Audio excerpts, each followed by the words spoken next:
Hello बच्चों, मैं राकेश बत्रा। आज की इस वीडियो में हम arithmetic progressions chapter 5 example number 8 और 9 कवर करेंगे।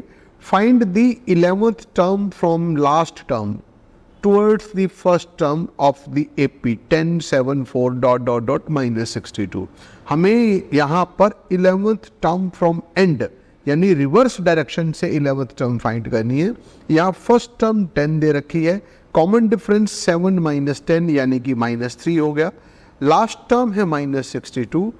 nth टर्म फ्रॉम एंड का फॉर्मूला होता है L - n - 1 इंटू डी। हमें फाइंड करनी है 11th टर्म फ्रॉम एंड, तो 11th टर्म फ्रॉम एंड का फॉर्मूला हो जाएगा L -n की जगह 11 पुट कर दिया, 11 - 1 10, 11 - 1 10 इंटू डी। L की जगह -62, 10 इंटू डी की वैल्यू -3, तो -62 प्लस 30 -32। तो 11th टर्म फ्रॉम एंड यानी रिवर्स डायरेक्शन से अगर हम 11th टर्म चले तो the answer will be -32। Next question में कहता है कि a sum of ₹1000 is invested at 8% simple interest per year. Calculate the interest at the end of each year. Do this interest form an AP?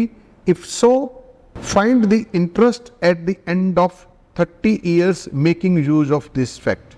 हमको principal दे रखा है 1000 rupees, rate of interest है 8% per annum.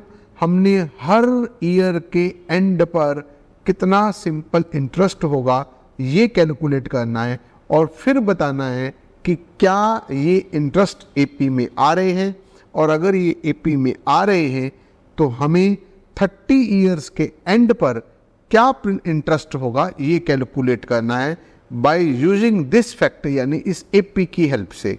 तो principal 1000, rate of interest 8% per annum, simple interest at the end of first year. Simple interest का formula होता है principal into rate into time. चूंकि rate percent में है तो हम डिवाइडेड बाय 100 कर लेते हैं। प्रिंसिपल हमारे पास 1000, रेट 8%, 8/100, टाइम 1 ईयर। तो पहला हो गया हमारे पास प्रिंसिपल 80 रुपीज़। सेकेंड के लिए टाइम 1 की जगह पर 2 हो जाएगा, 1000 into 8 into 2 divided by 100। Simplify किया, आ गया 160 रुपीज़। थर्ड ईयर के एंड पे टाइम 3 हो जाएगा, principal into rate into time divided by 100। Simplify किया तो ये आ गया हमारे पास 240 रुपीज़। क्लियरली दिखाई दे रहा है एंड सो ऑन। तो हम कह सकते हैं ये टर्म्स एक एपी के अंदर हैं और हमारी एपी है 80 पहली टर्म, 160 दूसरी टर्म, 240 तीसरी टर्म एंड सो ऑन। अब मुझको बताना है simple interest at the end of 30 years यानी कि A30 फाइंड करनी है इस एपी की। तो A30 का फॉर्मूला A + 29 इंटू डी। ए की जगह 80 + 29 इंटू डी। डी कितना है हमारे पास 80, 80 में कॉमन ले लूँ तो सिंप्लीफाई करेंगे तो ये 30 into 80 2400 will be the interest at the end of 30 years. Thank you very much for watching the video.